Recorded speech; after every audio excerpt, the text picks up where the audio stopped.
Lord ஹல்லேலூயா. கிறிஸ்துவுக்குள் பிரியமானவர்களே, இந்த அருமையான காலை வேளையிலும் தேவ சமூகத்துக்கு வந்த உங்கள் ஒவ்வொருவரையும் இயேசுவின் இணையற்ற நாமத்தினாலே அன்பின் வாழ்த்துக்கள். இந்த நாளிலும் வேத வசனத்தை நாம் வாசிக்கிறேன். சங்கீதம் 128:2. உன் கைகளின் பிரயாசத்தை நீ சாப்பிடுவாய், உனக்கு பாக்கியமும் நன்மையும் உண்டாயிருக்கும். ஆமென். ஹல்லேலூயா. அருமையான வார்த்தை இந்த காலை வேளையில நம்மை தேடி வந்திருக்கிறது. பாருங்க, பாக்கியமும் நன்மையும் உங்களுக்கு தொடரும். உங்களுடைய கையின் பிரயாசத்தை நான் ஆசீர்வதிப்பேன், உங்களுக்கு நன்மை உண்டாகும், பாக்கியம் உண்டாகும், நீங்கள் ஆசீர்வாதமா இருப்பீர்கள் என்று இந்த வேதம் நமக்கு கற்றுக் கொடுக்கிறது. ஹல்லேலூயா. கையின் பிரயாசத்தை ஆசீர்வதிக்கிறதற்கு தேவன் என்ன சொல்லுகிறார், என்ன வழிமுறை சொல்லுகிறார்னா, முதலாவது வசனத்துல பார்க்கிறோம், பயந்து அவருடைய வழியில் நடக்கிறவன் எவனோ அவன் பாக்கியவான், அவனுடைய கையின் பிரயாசங்கள் எல்லாவற்றையும் அவர் ஆசீர்வதிக்கிறவராக இருக்கிறார். ஹல்லேலூயா. 1-2 வசனங்களை நாம் வாசிக்கும் போதே தெரிகிறது, தேவனுக்கு கீழ்ப்படிந்து தேவனுக்கு பயந்து நம்ம அவருடைய வழிகளில் நடக்கும் பொழுது உண்மையாகவே நம்முடைய கையின் பிரயாசத்தை கர்த்தர் ஆசீர்வதிப்பார். ஆமென். ஹல்லேலூயா. இதுல ஒரு விஷயத்தை ஆண்டவர் தெளிவுபடுத்த விரும்புகிறார். பாருங்க, உன் கையின் பிரயாசத்தை நான் ஆசீர்வதிப்பேன்னு சொன்னாரே தவிர மற்றவருடைய கையின் பிரயாசத்தை வாங்கி நீ ஆசீர்வாதமா இருப்பா என்று கர்த்தர் சொல்லல. அப்படின்னா என்னன்னா, நம்ம மற்றவர்கள் கையிலிருந்து கடன் வாங்க கூடாது என்பது தேவனுடைய சித்தமா இருக்கிறது. ஹல்லேலூயா. நான் உன் கையை நான் ஆசீர்வதிப்பேன், நான் உன்னை செழித்திருக்கும்படி செய்வேன், நீ பாக்கியமும் நன்மையும் பெற்றுக்கொள்வாய், நீ எந்த காரியத்தை குறித்து நீ பயப்படாத, நான் உனக்கு துணை நிற்கிறேன் என்று கர்த்தர் சொல்லுகிறார். ஆமென். அப்போ நாம என்ன பண்ணுகிறோம் அப்படின்னா, நாம கடன் படுகிறோம், மற்றவர்கிட்ட கடனை வாங்குகிறோம், நம்முடைய பிரயாசம் எல்லாம் வீணாய் போகிறது. எவ்வளவு பிரயாசப்பட்டாலும் நம்ம பூரண ஆசீர்வாதத்தை நம்மளால பெற்றுக்கொள்ள முடியல. ஏன் பெற்றுக்கொள்ள முடியல? நிறைய பேர் இன்னைக்கு நம்ம ஏன் கடன் வாங்குற ஒரு சூழ்நிலை தள்ளப்படுகிறோம் அப்படின்னா, நாம முதலாவது தேவனுக்கு பயந்து கீழ்ப்படிதலோடு நடக்கிற பிள்ளைகளா இருக்க வேண்டும். ஆமென். ஹல்லேலூயா. பாருங்க, அந்த வசனம் விதமாய் சொல்லுகிறது, கர்த்தருக்கு பயந்து அவர் வழியில் நடக்கிறவன் எவனோ அவன் பாக்கியவான், அவனுடைய கையின் பிரயாசங்கள் எல்லாமே ஆசீர்வதிக்கப்படுகிறது என்று வேதம் சொல்லுகிறது. அப்போ நாம பயப்படணும், அவருக்கு கீழ்ப்படியணும், அவர் வழியில நடக்கணும். இது ரொம்ப முக்கியமான ப்ராசஸ். இதை நம்ம செய்யாத பட்சத்துல நம்ம கையின் பிரயாசம் ஆசீர்வதிக்கப்படுவது கடினமான ஒரு காரியம். ஆமென். ஹல்லேலூயா. பாருங்க, சீஷர்கள் ஒரு முறை பேதுருவை குறித்து சொல்லப்படுகிறது. அவங்க எல்லோரும் சேர்ந்து மீன் பிடிக்க போகிறார்கள். அந்த மீன் பிடிக்கும்போது அங்கே ரா முழுவதும் மீன் பிடிக்க அவன் பிரயாசப்படுகிறான். லூக்கா 5ஆம் அதிகாரத்தில் இந்த சம்பவத்தை நம்ம வாசிக்கிறோம். அவன் ரா முழுவதும் பிரயாசப்படுகிறான். அந்த பிரயாசத்துல ஒரு பலனும் இல்லை. அவன் ரிட்டர்ன் திரும்பி வருகிறான். வரும்பொழுது அவர் வலைகளை அலசி கொண்டு இருக்கும்போது இயேசுவானவர் வருகிறார்.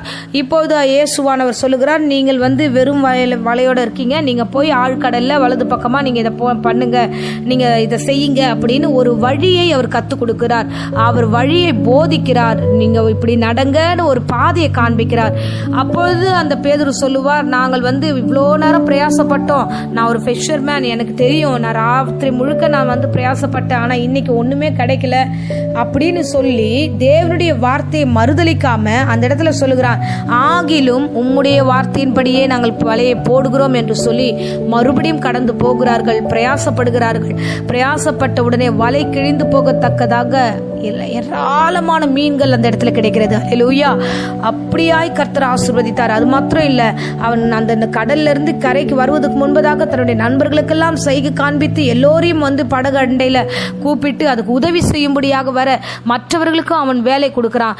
எனக்கு உதவி செய்யுங்கன்னு சொல்லி அவர்கள் எல்லோரையும் கூப்பிடுகிறான். இவ்விதமாய் ஆசீர்வாதத்தினுடைய மகிமையை காணப்பட்டான். முதல்ல பாத்தீங்கன்னா வெறுமையான ஒரு மீன் கூட இல்லாம வலைய அலசிக்கிட்டு இருக்காங்க.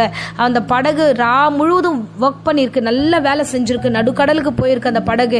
இவங்களும் வலையை போட்டு பார்த்திருக்காங்க, எதுவுமே நடக்கல. ஆனா இயேசுவண்டையில வரும்பொழுது, இயேசுவானவர் சொல்லும் பொழுது அவருக்கு பயந்து அவருடைய வார்த்தையின் கீழ்ப்படிந்து நடக்கும்போது அவர் காண்பித்த வழி, நீ போ, இப்ப போ அப்படின்னு சொல்லும் பொழுது அவன் பயந்து நடந்தான். அவனுடைய காரியங்களை கர்த்தர் கண்டார். நான் சொல்லும் பொழுது இந்த பிள்ளை போறானே அப்படின்னு கர்த்தர் கண்டு அவன் பிரயாசத்தை ஆசீர்வதிக்கிறார். அப்படியே பேதுருவை ஆசீர்வதித்தார். உடனே அந்த ஆசீர்வாதத்தோடு பார்க்கும்போது ஆண்டவர் சொல்லுகிறார், இனி நீ இந்த மீன் பிடிக்கிற விஷயம் இல்ல, இனி நீ மனிதனை பிடிக்கிறவனாய் நீ மாறுவாய். ஆமென். இன்றைக்கு இந்த பிரசங்கத்தை கேட்கிற அருமையானவர்களே, இந்த காலை வேளையில நீங்கள் இருக்கும் இடங்களில் உண்மையோடு பிரயாசப்படுகிறதை கர்த்தர் காண்கிறார். அவருக்கு பயந்து அவர் வழி என்னதென்று அறிந்து அவருக்கு பின்பதாக நீங்கள் போகும்போது அவர் காண்பிக்கிற எல்லா ஆலோசனையின்படி நீங்கள் பயந்து ராத்திரி முழுவதும் தேவ சமூகத்தில் காத்திருந்து தேவனோடு பேசும்போது கர்த்தர் கர்த்தர் என்னெல்லாம் சொல்கிறாரோ அதையெல்லாம் செய்து பாருங்கள். உண்மையாகவே உன் கையின் பிரயாசத்தை நீ சாப்பிடுவாய். ஆமென், அல்லேலூயா. மற்றவர்கள் கையின் பிரயாசத்துல, மற்றவர்கள் கொடுக்கிற அந்த பணத்தின் வட்டியில, மற்றவர்கள் கொடுக்கிற காரியத்துல வாழக்கூடாது. அது கர்த்தர் கொடுத்த ஆசீர்வாதம் இல்லை. ஏன்னா வசனம் சொல்கிறது, உனக்கு பாக்கியமும் நன்மையும் உன் கையின் பிரயாசத்துல இருக்கிறது. மற்றவங்க கிட்ட இருந்து வாங்குற காசுல அவனுக்கு பாக்கியமும் நன்மையும் உண்டாயிருக்குமே தவிர உனக்கு இருக்காது.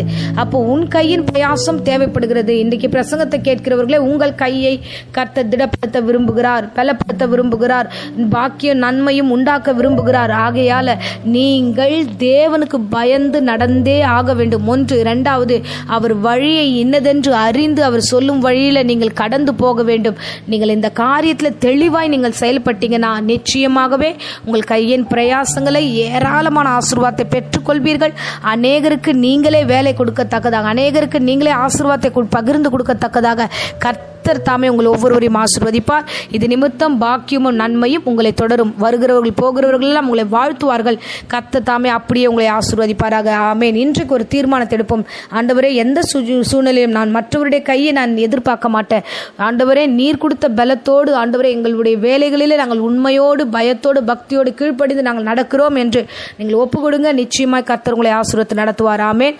அன்பு தெய்வமே, இந்த அருமையான தருணத்தில் பிள்ளைகளுக்காக ஜெபிக்கிறேன். கர்த்தாவே, இன்றைய தினத்தில் இவர்களோடு பேசியிருக்கிற இந்த வேத வசனப்படி இவர்களுடைய கையின் பிரயாசத்தை ஆசீர்வதியும், பாக்கியமும் நன்மையும் உண்டாகட்டும். தேவையற்ற காரியங்கள் இயேசுவின் நாமத்தில் சபித்து கட்டுகிறேன். இந்த அருமையான தருணத்தில் ஆண்டவரே அப்பா, இந்த பிள்ளைகளுடைய மன விருப்பங்கள் எல்லாம் நிறைவேற்றி ஆசீர்வதியும். இந்த வேளையில் வியாதியோடு பலவீனத்தோடு யாராகிலும் இந்த பிரசங்கத்தை கேட்டுக்கொண்டிருந்தா, இந்த ஜெபத்தை கேட்டுக்கொண்டு அவங்க எல்லோரையும் ஆசீர்வதியும், வழி நடத்தும். இயேசுவின் நாமத்தினாலே ஒவ்வொருவரையும் ஆசீர்வாதத்தை ஒப்பு கொடுக்கிறேன் ஜீவனுள்ள நல்ல பிதாவே. ஆமேன், ஆமேன். Praise the lord. God bless you.